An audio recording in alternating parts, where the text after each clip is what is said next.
Người đàn ông này không chọn tiểu thư giàu có để cưới, mà lại đem lòng yêu vợ của đồng đội mình, một cô gái thôn quê. Hôm đó, Phó Hoài Nghĩa mua một chiếc xe đạp mới để tặng Lâm Ngọc Giao. Chiếc xe của cô đã cũ lắm rồi, nên tôi mua cho cô một chiếc mới. Chiếc xe này chắc mắc lắm phải không? Tôi sợ làm hỏng nó thì sẽ không tiện di chuyển nữa. Tôi sẽ nhanh chóng tìm nhà và dọn đi. Không cần trả lại xe đâu. Cầm lấy đi, có xe sẽ tiện đi lại hơn. Khi nào cô không cần nữa thì trả lại cho tôi cũng được. Nói xong, Phó Hoài Nghĩa đưa chìa khóa vào tay Lâm Ngọc Giao. Thôi được, khi nào anh cần tôi sẽ trả lại cho anh. Được rồi, chúng tôi đi trước đây. Nói xong, Phó Hoài Nghĩa và Dịch Vân Thạc rời đi. Lâm Ngọc Giao hiểu rằng, người ta giúp cô là vì áy náy chuyện hôm đó ở cửa nhà Lục Giang Đình, khi anh động tay với cha mẹ cô. Nhưng họ đã giúp cô rất nhiều rồi. Cô sớm đã trả hết ân tình. Còn nhờ người ta giúp đỡ thêm, cô thật sự cảm thấy ngại vô cùng. Chị à, chị có thích đồng chí Tiểu Lâm không? Đừng nói bậy, không có chuyện đó đâu. Anh biết hôm nay anh giống gì không? Gì cơ? Hôm nay anh giống như con công đang khoe sắc trong công viên. Con công khoe sắc đều là con trống. Khi gặp con mái đẹp thì sẽ khoe sắc y như anh vậy. Im miệng lại, không có chuyện đó đâu. Khoan khoan, anh không thừa nhận cũng chẳng ích gì. Em nhìn ra rồi. Chắc chắn anh thích đồng chí Tiểu Lâm rồi. Phó Hoài Nghĩa phanh gấp, dừng xe bên lề đường. Một người suýt chút nữa đập đầu vào kính chắn gió. Ôi trời, có cần phải kích động thế không? Cậu còn nói bậy nữa thì xuống xe ngay cho tôi.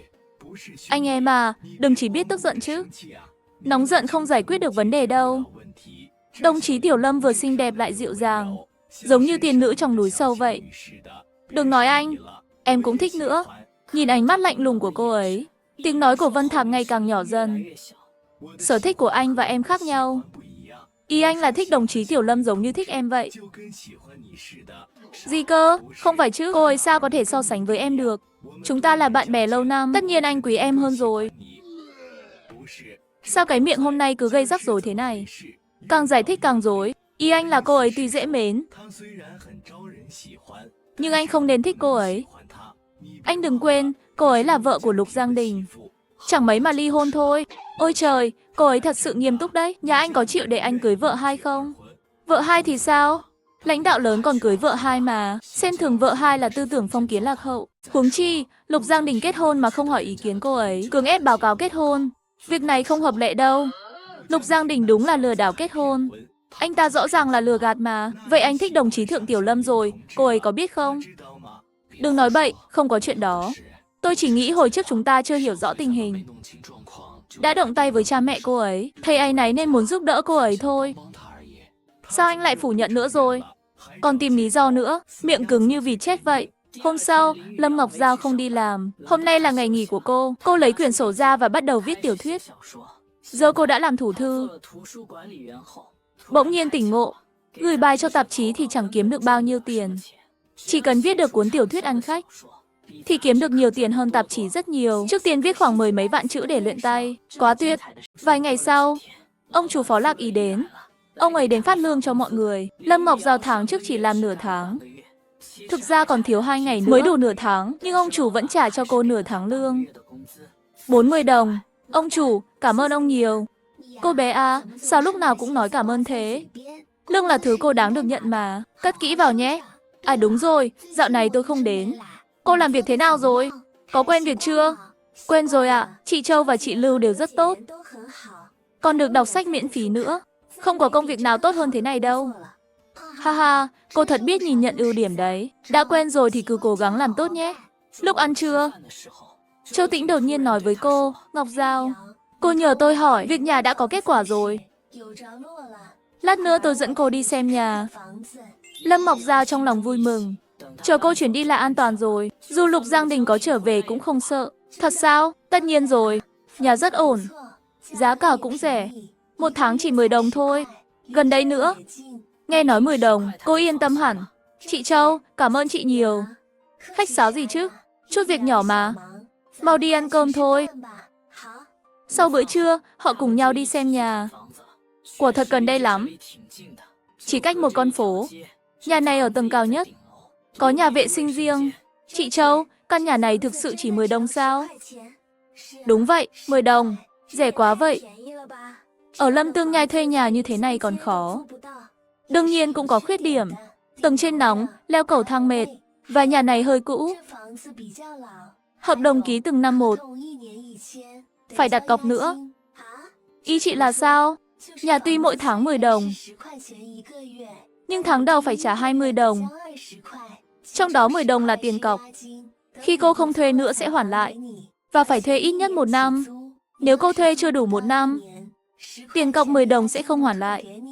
Vì mình đã tìm được việc làm, nên dù ly hôn với Lục Giang Đình, tạm thời mình cũng không về quê. Nhân lúc còn trẻ, cố gắng làm việc bên ngoài vài năm. Việc gửi bài cũng thuận tiện hơn. Điều này không thành vấn đề. Còn khuyết điểm nào khác không? Áp lực nước tầng trên thấp, dễ bị mất nước. Không sao, tầng trên thường có vấn đề này. Mình sẽ trữ nước khi có để dùng dần. Vậy cô thấy thế nào? Được, mình thuê chỗ này. Được rồi, lát nữa tôi hẹn chủ nhà. Rồi giao tiền và ký hợp đồng. 3 ngày nữa chắc chắn cô có thể dọn vào. Chị Châu, phiền chị rồi. Không có gì, về thôi. Tan làm, Lâm Ngọc Giao đến quán điện thoại, gọi điện về nhà. Mẹ ơi, con là Ngọc Giao đây. Ôi, con gái mẹ đây rồi. Cuối cùng con cũng gọi điện về. Con khỏe không? Con không sao mẹ ạ. Xin lỗi mẹ, con muốn tiết kiệm tiền, nên lâu rồi chưa gọi về. Bố Lâm Đại Vĩ giành lấy điện thoại. Con gái, không sao không sao. Đừng lo, đừng nghe mẹ con nói. Con khỏe là được rồi. Con khỏe lắm. Con còn tìm được việc làm thủ thư. 1 tháng 80 đồng. Thật sao? Tốt quá rồi. Không mệt chứ? Không mệt, rảnh thì đọc sách. Con gái bố giỏi thật, tìm được việc tốt thế này. Không phải tự con tìm đâu. Là anh lớn hôm trước giật gậy của bố. Giới thiệu cho con. Sao anh ấy giới thiệu việc cho con? Anh ấy nói lần trước chưa rõ tình hình. Đã động tay với bố mẹ con. Cảm thấy áy náy lắm. Có lẽ anh ấy muốn bù đắp cho con. À ra vậy, cậu thanh niên này cũng được đấy chứ. Biết sai và sửa chữa. Vậy chuyện của con với họ Lục giải quyết thế nào? Lâm Ngọc Giao kể lại tình hình của mình cho bố mẹ. Nếu như vậy, có khả năng sẽ hủy bỏ mối quan hệ hôn nhân của hai đứa. Không cần ly hôn nữa phải không? Đúng vậy, nếu được như vậy thì tốt quá. Bố mẹ không biết đâu. Lục Giang Đình đã nhờ mẹ anh ta đến giúp Phương Tình chăm sóc con. Dân làng đều đang đồn rằng họ sớm có cháu để bế. Hôm nay, họ mang con trai của Phương Tình về nhà. Ngày mai họ có thể mang cả Phương Tình về. Lâm Ngọc Giao lúc này mới biết, con trai của Phương Tình đã vào nhà họ Lục rồi. Tùy thôi. Mình tôn trọng và chúc phúc cho họ. Cầu mong họ hạnh phúc. Chủ nhà là một phụ nữ trung niên. Lâm Ngọc Giao tranh thủ đi ký hợp đồng thuê nhà. Cô nộp 20 đồng và nhận được chìa khóa nhà. Lâm Ngọc Giao tính Lục Giang Đình chắc sắp trở về rồi. Ngày mai đúng lúc anh ấy nghỉ phép. Cô quyết định ngày mai chuyển nhà. Đồ đạc không nhiều. Khi cô đóng gói xong, một chiếc xe đạp là có thể chở hết. Sáng hôm sau, Lâm Ngọc Giao dậy sớm. Cô đến nói với chủ nhà về việc muốn trả phòng. Đóng gói đồ xong, cô chuẩn bị vác đồ xuống dưới. Đột nhiên, một bóng người chắn ngang ánh sáng ở cửa. Lâm Ngọc Giao ngẩng đầu lên nhìn thấy người tới, cô lập tức biến sắc. Lục Giang Đình sao đã về rồi? Không phải còn 2 ngày nữa sao? Bạn tù, bạn đi đâu vậy? Người vợ giấu chồng để chuyển nhà, nhưng lại gặp chồng về bất ngờ. Lục Giang Đình sao đã về rồi? Không phải còn 2 ngày nữa sao? Bạn tù, bạn đi đâu vậy? Trốn không thoát rồi. Ban ngày, tôi không sợ anh. Tôi đi đây. Bạn đi đâu? Bạn về nhà à? Không liên quan đến anh. Sao lại không liên quan? Tôi đã nói tôi sẽ nộp đơn xin theo quân đội mà. Chỉ là dạo này bận quá, chưa kịp làm. Thích thì làm, tôi không quan tâm. Ngọc Giao, em vì chuyện tôi chưa kịp nộp đơn xin theo quân đội nên giận à? Không, dù anh có nộp đơn, tôi cũng không đi đâu. Tránh ra, tôi đi đây. Không tin em nói thật chứ? Từ khi Lục Giang Đình phát hiện em cho Phương Tình mượn tiền, mỗi lời tôi nói đều là thật lòng. Tôi không muốn sống cùng anh nữa, không muốn theo quân đội. Thật sự, ghét anh, tất cả đều là thật. Đều xuất phát từ đáy lòng. Nếu anh không tin, chúng ta đi ly hôn ngay bây giờ. Xem tôi có nói dối không? Lục Giang Đình sắc mặt tái nhợt, miệng run lẩy bẩy vì tức giận. Anh lo Lục Giang Đình tức đến mất lý trí, rút súng ra đối phó. Bạn tù, anh đang làm gì vậy? Dám động tay với tôi sẽ liều mạng với anh. Ngọc Giao, tôi thật sự không thể tha thứ được sao? Đúng vậy, không thể tha thứ. Ngọc Giao à, tôi đã thay đổi vì em rồi. Phương Tình gọi điện cho tôi đều lấy cớ bận việc để từ chối. Tôi đã thay đổi rồi. Em không nhìn thấy sao? Sao nhất định phải ly hôn? Sao chúng ta không thể sống yên ổn? Việc từ chối mà anh nói là tự mình không tiện đi giúp chăm con, rồi nhờ cha mẹ mình đi giúp sao? Anh ta làm sao biết? Anh có biết người ở quê nói gì không? Họ nói, hôm nay cha mẹ anh mang con trai của Phương Tình về nuôi như cháu đích tôn. Ngày mai sẽ mang cả Phương Tình về nuôi như con dâu. Anh lại đang mở đường cho cô ta vào nhà. Mở rất tốt đấy chứ. Lời này giống như đâm thẳng vào trái tim Lục Giang Đình, đâm đến nỗi lòng anh đầy lỗ thủng. Không biết phải vá thế nào. Không phải đâu, là Phương Tình bị quấy rối. Cô ấy lo sợ con trai nhìn thấy sẽ ảnh hưởng xấu đến nó. Nên nhờ cha mẹ tôi cuối tuần giúp chăm sóc hộ. Những người trong làng thấy chúng ta hạnh phúc thì ghen tị, em đừng tin họ. Hừ, Lục Giang Đình. Thôi đi, sao anh cứ tự lừa dối bản thân? Tôi không có, tôi và Phương Tình thật sự không có gì cả. Em nghĩ tôi ngu lắm sao? Sao tôi có thể bỏ mặc em tốt như vậy? Để chọn Phương Tình, em thực sự hiểu lầm tôi rồi. Đủ rồi, có hiểu lầm hay không, tôi cũng không quan tâm. Tôi chỉ muốn ly hôn với anh thôi. Ngọc Giao, anh xin lỗi, anh biết mình sai rồi. Thực sự xin lỗi em. Lục Giang Đình, nếu anh đã biết mình có lỗi với em, chi bằng hãy làm điều tử tế. Giúp tôi một lần, ly hôn với tôi đi. Lục Giang Đình cắn môi. Dù anh có không muốn tin, cũng buộc phải thừa nhận rằng cô ấy nghiêm túc. Đột nhiên, Lục Giang Đình khuỵu xuống, quỳ gối trên đất. Anh đang làm gì vậy? Lục Giang Đình, anh đứng dậy. Ngọc Giao, anh sai rồi. Em tha thứ cho anh đi. Em tha thứ thì anh sẽ đứng dậy. Lâm Ngọc Giao không hề cảm thấy thương xót. Trái lại càng tức giận hơn. Cô còn bị hành động của anh làm cho hoảng sợ. Đừng nghĩ rằng quỳ xuống là tôi sẽ tha thứ cho anh. Hành động này của anh chỉ càng làm tăng quyết tâm rời xa anh của tôi. Anh đang uy hiếp tôi. Dùng đạo đức để ép buộc tôi. Không phải đâu, Ngọc Giao, tôi thực sự biết mình sai rồi. Tôi chỉ hy vọng em cho tôi thêm một cơ hội mà thôi. Hừ, tùy anh. Vì anh dùng đạo đức để ép buộc tôi. Vậy thì tôi đành không có đạo đức thôi. Lâm Ngọc Giao nghĩ không nên nuông chiều anh nữa, phải dập tắt suy nghĩ rằng chỉ cần cầu xin là sẽ được tha thứ. Cô tức giận bước tới cửa lớn hét lên. Ai đó, có ai muốn xem kịch vui không? Lời chưa dứt, bị Lục Giang Đình kinh ngạc che miệng lại. Kéo ngược trở về, phát hiện ra anh không nổi giận. Thật thú vị, Trương Đình bực tức. Ôm cô ngang lưng kéo lại, ném cô lên giường. Lâm Ngọc Giao ngoài tôi ra, cô còn có thể tìm ai khác. Phục sinh một mã, anh đừng vu khống tôi. Anh ấy không phải loại người như anh nghĩ đâu. Hừ, anh nghĩ anh hiểu rõ anh ấy lắm. Anh biết sao? Anh ấy là ai không? Với thân phận như anh ấy, anh nghĩ anh ấy sẽ thích em sao? Một cô gái thôn quê chỉ có chút nhan sắc. Trong mắt anh, tôi là cô gái thôn quê. Tôi chẳng có gì ngoài chút nhan sắc. Đúng không? Nên anh luôn coi thường tôi. Anh nghĩ tôi không thể thiếu anh, đúng không? Thôi, nói những điều này làm gì? Lục Giang Đình, anh buông tôi ra. Chúng ta chia tay trong hòa bình. Anh nghĩ không có ai thích tôi sao?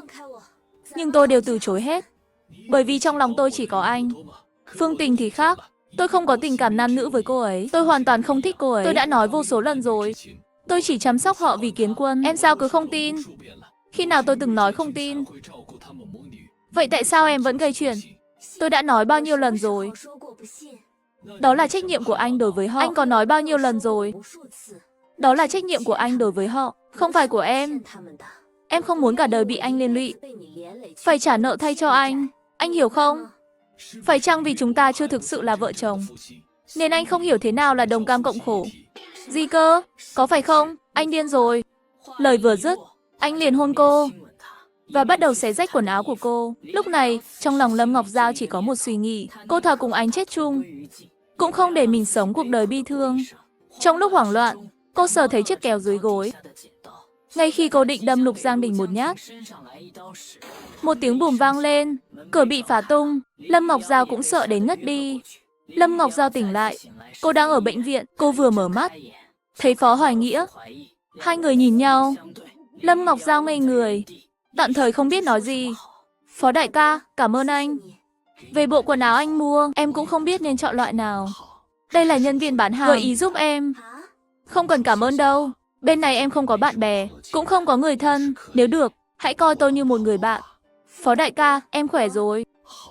Giờ cứ nghỉ ngơi trước đã. Lục Giang Bình thế nào rồi? Sao em còn lo cho anh ta? Không phải, hình như em thấy anh đánh anh ấy rồi. Anh ấy sẽ không đi kiện em chứ?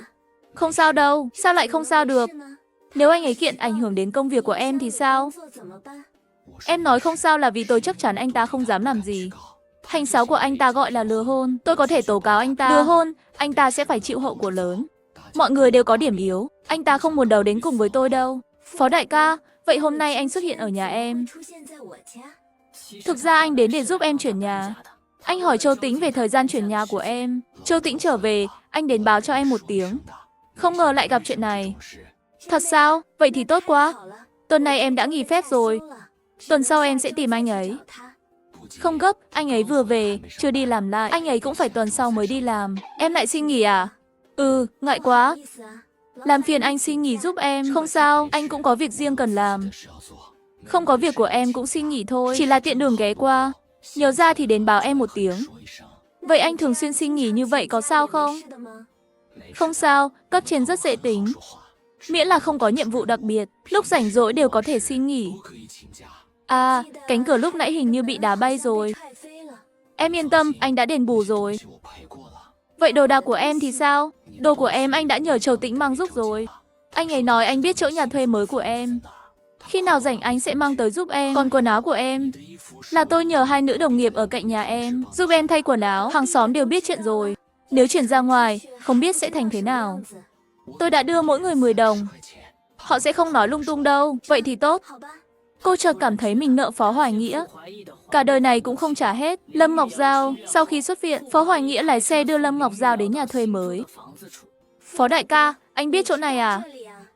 Tôi hỏi Châu Tĩnh, trưa nay em đang ngủ mê man. Anh ấy giúp em chuyện hành lý. Tôi cũng tới phụ một tay. Vậy thì cảm ơn anh. Phó đại ca, chỗ em bừa bộn quá, chẳng có chỗ đặt chân. Anh cứ ngồi nghỉ chút, em dọn dẹp một chút. Không sao, sức khỏe em chưa tốt, để anh giúp em dọn. Khi Lâm Ngọc Giao dọn dẹp, cô phát hiện lò than của mình hình như đã được thay cái mới. Sau trận đánh với Lục Giang Đình, lò than cũ bị hỏng, nên anh ấy đền cho em cái mới. Cho nên anh ấy đền em một cái. Lâm Ngọc Giao còn nhận ra, không chỉ giường là mới, tủ quần áo gì cũng đều mới. Nhiều đồ như vậy, bán em đi cũng không đủ tiền mua. Phó đại ca, em không có nhiều tiền. Cô ngại ngùng rút hết số tiền tiết kiệm. Liền 200 cũng không đủ. Không cần tiền của em, tiền viện phí cũng là anh giúp em trả. Cửa nhà chủ trọ cũng là anh giúp em đền. Còn tiền phong tỏa miệng của Lý Hồng và những người khác cũng đều là anh giúp em lo liệu. Em không thể nhận thêm tiền của anh nữa. Bây giờ em đang cần tiền để tiêu. Em cứ giữ lấy đi. Đợi sau này em kiếm được tiền, trả lại anh cũng không muộn. Giờ em đưa anh cũng chẳng có chỗ tiêu. Coi như em gửi tạm anh vậy. Vậy thì tốt. Cô âm thầm thề, đợi khi kiếm đủ tiền, cô nhất định sẽ trả lại anh cả vốn lẫn lãi.